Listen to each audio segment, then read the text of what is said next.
Good morning students. आज हम कक्षा 10वीं में, जैसा कि हम पिछले लेक्चर में पाठ 1 नेताजी का चश्मा पढ़ रहे थे बच्चों, और उसके आधार पर हमने अभ्यास के प्रश्नोत्तर हल किए थे।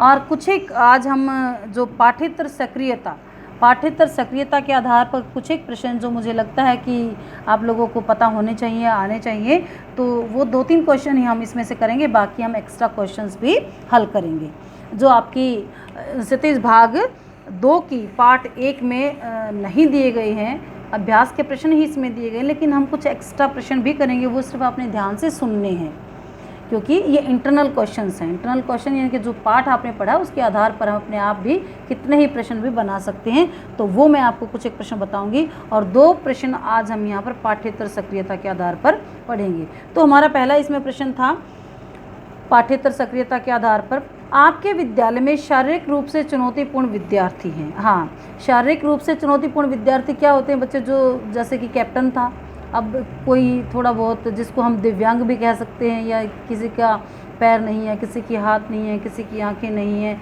तो ये सब चीज़ें जो होती हैं ये इनको हम दिव्यांग कह सकते हैं, कहते हैं। और हमारे विद्यालय में भी ऐसे बहुत सारे बच्चे जैसे आते हों। आपके विद्यालय में शारीरिक रूप से चुनौतीपूर्ण विद्यार्थी हैं। अब उनके लिए विद्यालय परिसर और कक्ष में किस तरह के प्रावधान किए जाएं? प्रशासन को इस संदर्भ में पत्र द्वारा सुझाव दीजिए। हाँ, अपने प्रशासन को यानी कि अपने स्कूल मैनेजमेंट को या अपने प्रिंसिपल को, अपने डायरेक्टर को आपने इस तरह से एक पत्र लिखना है या एक कुछ सुझाव देने हैं पत्र के द्वारा। तो ये आप कैसे कहेंगे, क्या करेंगे? उसके लिए आपको पत्र का फॉर्मेट पता है। सबसे पहले आप पत्र लिखेंगे। अब पत्र कौन लिख रहा है? पहले सेल्फ एड्रेस लिखना है। सेल्फ एड्रेस क्या है? आप अपना नाम लिखेंगे। उसके बाद आप अगर परीक्षा भवन में बैठे हैं तो वहाँ का एड्रेस क्या होगा?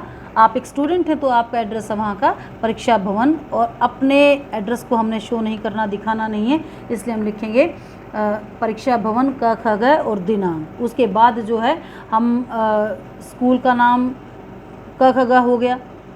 अब अपने स्कूल का नाम अगर हम बोर्ड में एग्ज़ाम दे रहे हैं तो हमने वहाँ पर मेंशन नहीं करना। अगर हम अपने सिर्फ क्लास टेस्ट के लेवल पर अगर हम लिखते हैं तब तक तो ठीक है, लेकिन बच्चों कभी भी बोर्ड में जो है आपको कोई भी पत्र लिखना पड़े या लिखें तो कभी भी कोई भी बच्चा अपने स्कूल का नाम, अपना नाम वहाँ पर मेंशन नहीं करेगा। वहाँ पर सिर्फ आपने इतना लिखना होता है परीक्षा भवन क ख ग और दिनांक। उसके बाद जो है अगर वो औपचारिक पत्र है तो उसमें आप लिखेंगे विषय, अगर वो अनौपचारिक पत्र है तो उसमें विषय नहीं लिखेंगे। लेकिन यहाँ पर ये एक औपचारिक पत्र है, इसलिए हम इसमें विषय भी लिखेंगे। अब विषय हमने लिखना है। विषय क्या है आपका? चुनौतीपूर्ण विद्यार्थियों के लिए प्रबंध। चुनौतीपूर्ण विद्यार्थियों के लिए कुछ न कुछ हमने प्रबंध करने हैं। वो क्या क्या प्रबंध करने हैं महोदय जी? यानी कि मैं आपका ध्यान हमारे विद्यालय के चुनौतीपूर्ण विद्यार्थियों की ओर दिलाना चाहता हूँ। आप क्या लिख सकते हैं कि महोदय जी या श्रीमान जी, मैं आपका ध्यान अपने स्कूल परिसर में या अपने स्कूल में या अपने विद्यालय में जो चुनौतीपूर्ण विद्यार्थी उनकी तरफ दिलाना चाहता हूँ। दुर्भाग्य से हमारे स्कूल में कुछ ऐसे विद्यार्थी हैं जो या तो आँखों से लाचार हैं या फिर वो पैरों से अपाहिज हैं। हालांकि वो जो विद्यार्थी अपनी इच्छा शक्ति के बल पर इन सारी मुसीबतों का सामना करने में सक्षम है और कर रहे हैं, लेकिन फिर भी विद्यालय का कर्तव्य बनता है कि वह उनके लिए कुछ न कुछ व्यवस्थाएं अवश्य ही करे। यानी कि जैसे बरामदों पर चढ़ने के लिए जहाँ सीढ़ियाँ होती हैं वहाँ पर बीच बीच में जो है रैंप भी होना चाहिए, और जो कक्ष जो हैं पहली मंजिल पर या दूसरी मंजिल पर लगते हैं वहाँ पर सीढ़ियों के साथ साथ भी रैंप होना चाहिए, ताकि जो अपाहिज बच्चे हैं वो आसानी से ऊपर चढ़ सकें। अच्छा, जो बच्चे जन्मांध हैं या आँखों से अंधे हैं, बाद में हुए हैं, किसी भी कारण से उनको दिखाई नहीं देता या वो देखने में सक्षम नहीं हैं, तो उनके लिए जो पुस्तकें नहीं पढ़ सकते हैं तो उनके लिए ब्रेल लिपि की पुस्तकें मंगवाई जाएं। ब्रेल लिपि की पुस्तकें उनके लिए मंगवाई जाएं। आशा है आप इस ओर ध्यान देंगे और उन विद्यार्थियों को भी अपने सुनहरे भविष्य के सपने बुनने के लिए उनका सहयोग करेंगे। धन्यवाद भवदीय। और आप अपना नाम लिख सकते हैं नीचे। अब वही बात, फिर अगर बोर्ड में एग्ज़ाम दे रहे हैं तो आप अपना नाम यहाँ पर नहीं लिखना, लेकिन अगर आप अपनी कक्षा में हैं और इस तरह की कोई आपने बात लिखनी है तो वहाँ पर अपना नाम, अपने कक्षा के साथियों का अगर वो साथ में लिखना चाह रहे हैं तो उनका नाम भी आप लिख सकते हैं। अपना अनुक्रमांक और अपना दिनांक, अपनी कक्षा आदि ये सब आपने फिर लिखना है। नेक्स्ट है बच्चों आपका प्रश्न, अब फेरी वाले हमारे दिन प्रतिदिन की बहुत सी ज़रूरतों को आसान बना देते हैं। फेरी वाले यानी कि जो गलियों में जो कुछ सामान लेकर फेरी लगाते फिरते हैं, ये हमारी ज़रूरतों को जो आसान बना देते हैं। फेरी वालों के योगदान व उनकी समस्याओं पर एक संपादकीय लेख तैयार कीजिए। अब फेरी वालों का हमारे जीवन में क्या योगदान है? आजकल इससे बेहतर हमारे लिए कोई भी सामान खरीदने का कोई विकल्प है ही नहीं, क्योंकि जिस तरह की मुसीबतों से, जिस तरह की महामारी से हम आज गुजर रहे हैं, उसमें अगर ये फेरी वाले ही ना हों तो हमें बहुत सारी मुश्किलों का सामना करना पड़े। अब जो है ये छोटे छोटे फेरी वाले कुछ न कुछ सब्जियां, फल वगैरह लेकर या कुछ हमारे जो रोज़मर्रा की जो जीवन में काम आने वाली वस्तुएं हैं लेकर हमारे घरों के आसपास, हमारी गलियों में आवाज़ें लगाते फिरते हैं, जो कि जिससे क्या होता है कि हमारा समय भी बच जाता है, हमें कहीं बाहर भी नहीं जाना पड़ता और हमारे समय की भी बचत होती है। तो फेरी वालों का हमारे जीवन में बहुत बड़ा योगदान है, बहुत अहम हिस्सा इनका हमारे जीवन में है और ये व्यापारी वर्ग के अंतर्गत ही आते हैं, परंतु इन्हें व्यापार में सबसे नीचे का दर्जा, इनके निचला दर्जा प्राप्त हुआ है। यह बात सच है कि फेरी वाले गरीब होते हैं, इसी कारण वे एक जगह टिक कर अपना माल नहीं बेच सकते। घूम घूम कर माल बेचना उनकी मजबूरी होती है, उनका शौक नहीं होता। अब हमारी सरकार जो है समय समय पर व्यापारियों के कल्याण के लिए बहुत सारी सुविधाएं जुटाती है, परंतु फेरी वालों के लिए, यानी कि जो फेरी वाले हैं वो उपेक्षित ही रह जाते हैं, उनको इन चीज़ों का कोई लाभ नहीं मिल पाता।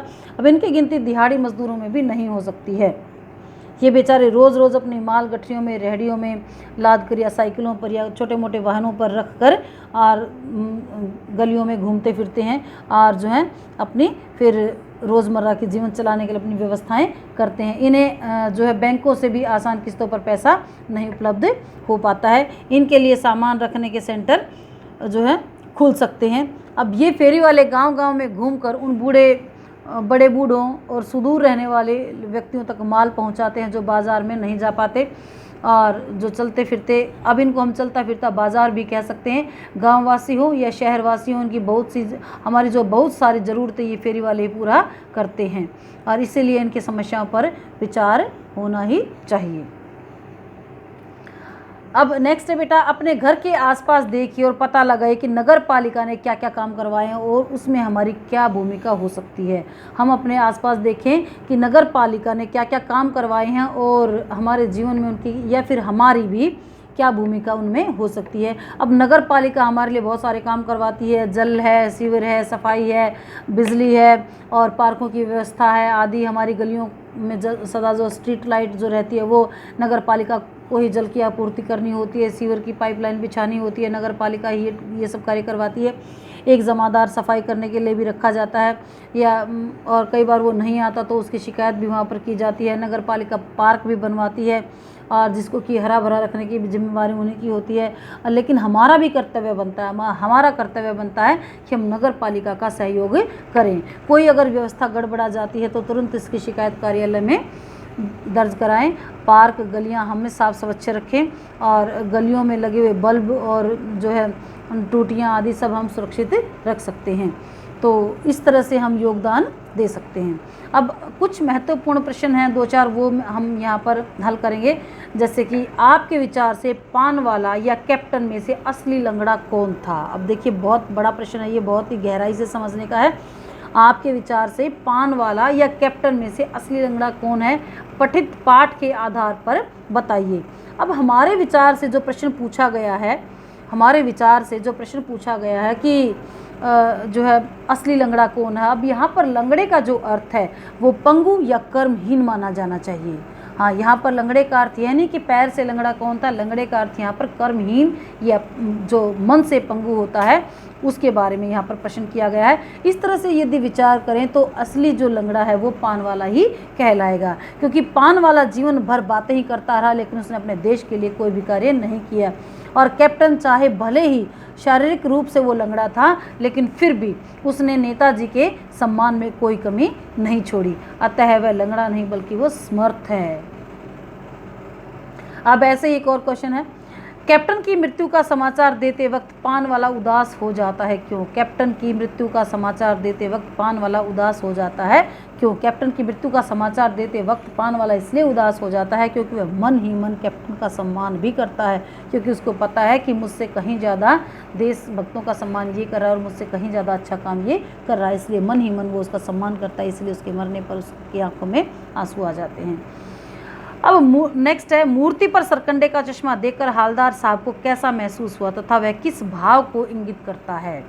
मूर्ति पर सरकंडे का चश्मा देखकर हालदार साहब को कैसा महसूस हुआ तथा वह किस भाव को इंगित करता है? मूर्ति पर सरकंडे का चश्मा देखकर हालदार साहब को बहुत आनंद आया, बहुत आनंदित हुए वो, और वे लोगों की देशभक्ति पर रोमांचित हो उठे, उनकी आंखों से खुशी के आंसू उमड़ पड़े।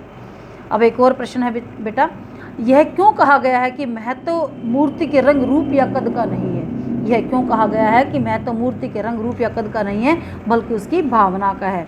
अब पाठ जो है नेताजी का चश्मा के आधार पर ये सब आपने बताना है। अब हालदार साहब ने देखा कि कस्बे के चौराहे पर नेताजी सुभाष चंद्र बोस की मूर्ति लगाई गई है, वह मूर्ति सुंदर तो है लेकिन उस पर चश्मा नहीं है।